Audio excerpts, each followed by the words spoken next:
Welcome friends. Female पूछती है कि ये बच्चा आपको इतने प्यार से गले क्यों लगाया है और मन में सोचती है क्यों शियाल तुम ऐसा क्यों कर रहे हो। देन हमें कुछ दिन पहले का सीन दिखाया जाता है। फीमेल लीड सोच रही थी मैं कभी भी क्यूरियस नहीं हुई हूँ गोस्ट स्टोरी को जानने के लिए, पर आज इस बच्चे की हालत देख के मैं खुद को रोक नहीं पा रही हूँ। देन फीमेल लीड बोलती है शियल क्या तुम मुझे बता सकते हो कि तुम्हें चोट कैसे लगी पीठ पे? क्या ये तुम्हारे ब्रदर ने किया है? देन शेल चिल्ला के कहता है ये सच नहीं है। फीमेल लीड पूछती है फिर किसने किया है? देन शेल कहता है ये मेरे फादर ने किया था। उन्होंने कहा था कि ये सब डिवाइन बीस्ट का मास्टर बनने के लिए है। देन फीमेल लीड शॉक्ड हो जाती है और सोचती है शेल की स्टोरी काफ़ी ज़्यादा शॉकिंग है और उसके फैमिली के जैसा बास्टर्ड तो मैंने कभी देखा नहीं है। शेल कहता है मेरा ब्रदर हमेशा अपने फादर से मार खाते थे। एक दिन मैंने अपने ब्रदर को कवर कर लिया तो उसकी चोट मुझे लग गई।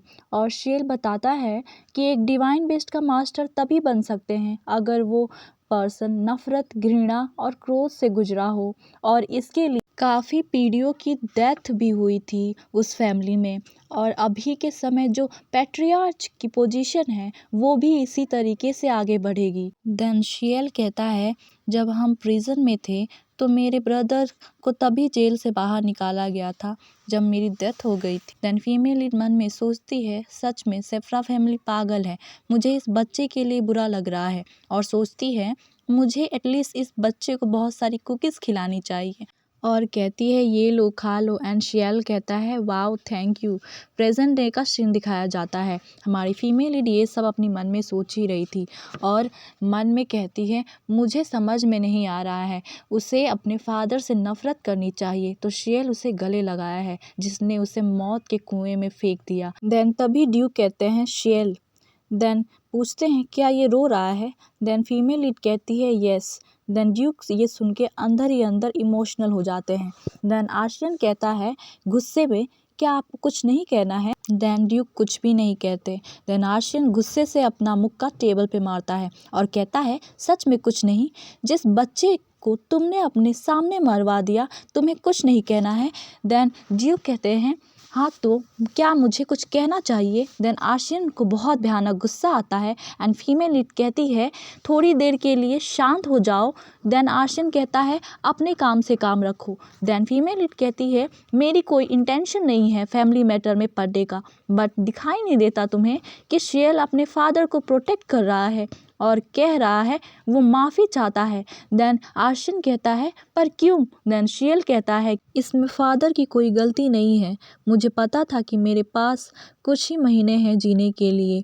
मैंने डॉक्टर और फादर की बातें सुन ली थी तो मैंने ही फादर से कहा था कि मैं लास्ट टेस्ट देना चाहता हूँ और मैं चाहता हूँ कि मेरा brother he head of family बने, क्योंकि मैं अपने ब्रदर की मेहनत को बेकार नहीं जाने दे सकता।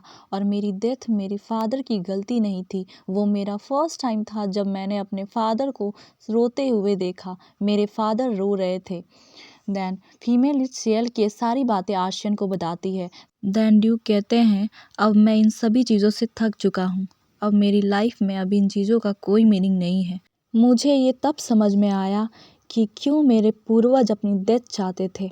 एंड जो डिवाइन बीस्ट वो एक ही प्लेस पे रहता है और वो है पैट्रियार्च की बॉडी के अंदर, तो उन्हें पैट्रियार्च की बॉडी को मारना होता है उस डिवाइन बीस्ट को लेने के लिए।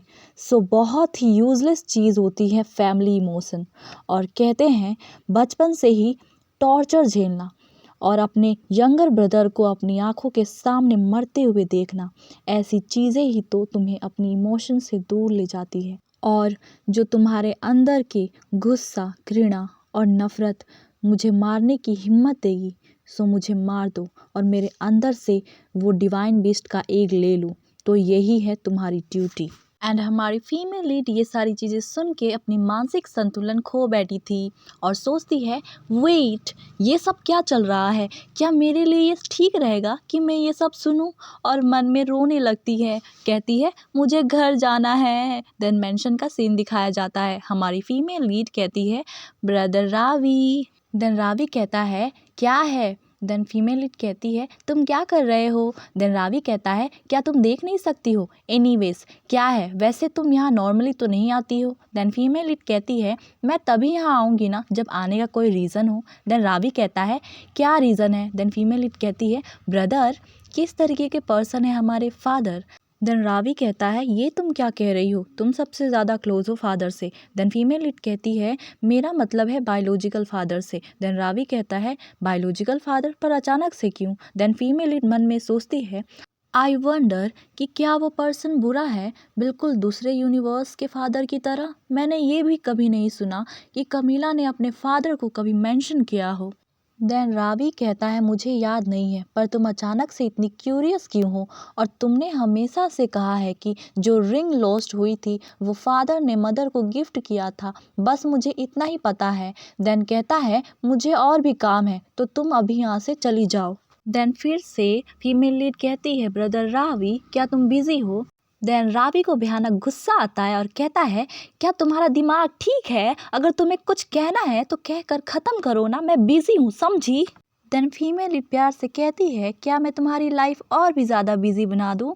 देन रावी कहता है ये तुम क्या कह रही हो। देन फीमेल लीड कहती है मेरे पास तुम्हारे लिए गिफ्ट है। देन रावी उस क्रिस्टल को ध्यान से देखता है तो शॉक्ड हो जाता है और कहता है हे ये तुम्हारे पास कहाँ से आया। देन फीमेल लीड कहती है it's a secret brother. Then हंसते हुए कहती है मैं जा रही हूँ ब्रदर। नेक्स्ट सीन में हमें एकेडमी का सीन दिखाया जाता है। हमारी फीमेल लीड हंसी जा रही थी उस कॉन्ट्रैक्ट को देख के और मन में सोचती है अब मुझसे वेट नहीं हो रहा है कि मैं कब बहुत सारे पैसे कमाऊंगी और घर छोड़ के भाग जाऊंगी और जैसे मर्जी वैसे रहूंगी। और सोचती है डैडी ने मुझे कॉन्ट्रैक्ट बनाने में मेरी हेल्प की है। अभी मैंने सिग्नेचर नहीं करवाया है ड्यूक ऑफ सेप्रा का। तभी वहाँ पर शेल आता है और बोलता है सिस्टर, एंड देन फीमेल जोर से बोलती है शेल, एंड जब उसको रियलाइज़ होता है तो अपना माउथ कवर कर लेती है और कहती है कि क्या हुआ शेल, मेरे ब्रदर को रोको प्लीज़ रोको। और कुछ समय पहले का सीन दिखाया जाता है। एक लड़का बोलता है तो ये है आर्शियन सेप्रा, ये कुछ समय से कुछ बोल नहीं रहा है, चलो कॉम्प्लीमेंट से स्टार्ट करता हूँ बात करना।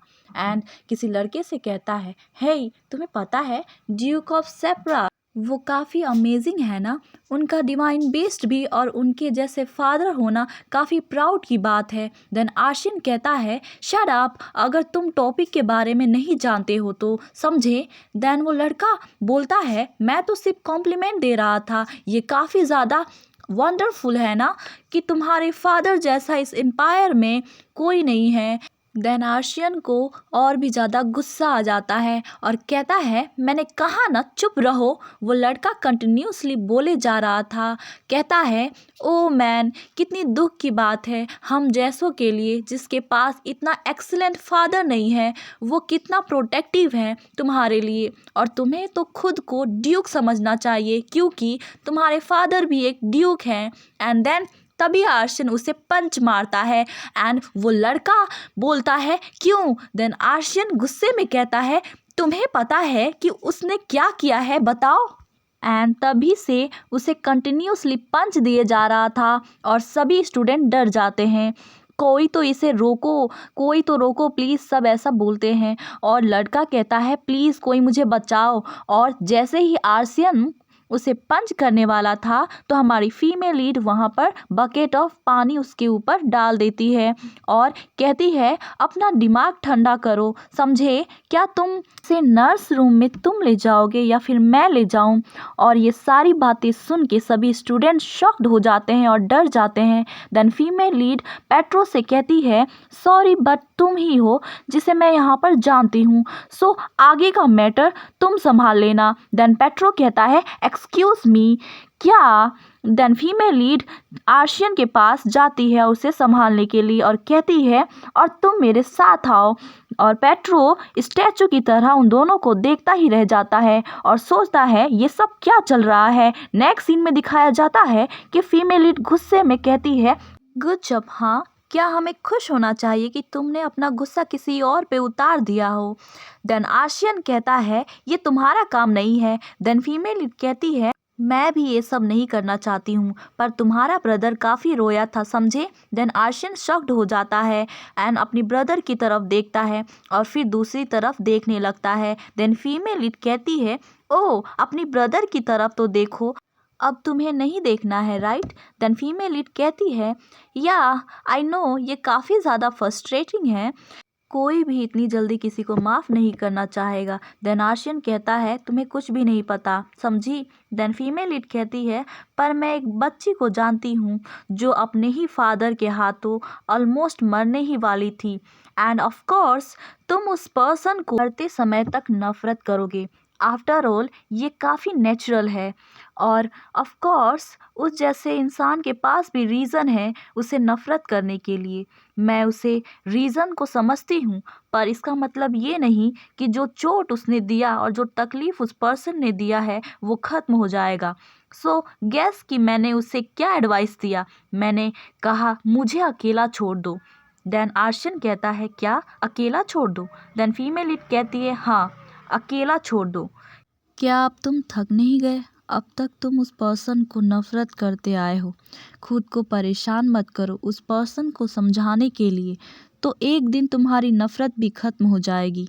तुम्हें पता है, विक्टिम कहते हैं मैं उस पर्सन से नफ़रत करता रहूँगा, और जो दोषी होता है वो हमेशा ही दोष देते आए हैं, और आखिर में चोट किसे लगती है? ऑफ कोर्स हमें। तो फिर हमें उनकी इतनी भी परवाह ही क्यों करनी चाहिए? तो तुम्हें नहीं लगता कि ये कितना अनफेयर है? देन तभी फीमेल लीड का ध्यान चोट के ऊपर जाता है और कहती है, तुम्हारे हाथों में ये चोट कब लगी? और वो अपनी हैंकरचीफ से उसकी हैंड को कवर करती है और कहती है, शियल को रुलाना बंद करो, समझे। जब तुम्हें चोट लगती है तो ये रोता है, तुम्हें अपनी ध्यान रखनी चाहिए। एनीवे, मैं अब जा रही हूँ। और आर्शियन शॉक्ड रह जाता है हमारे फीमेल लीड की बातें सुनकर और अपनी हैंकरचीफ की तरफ देखता है।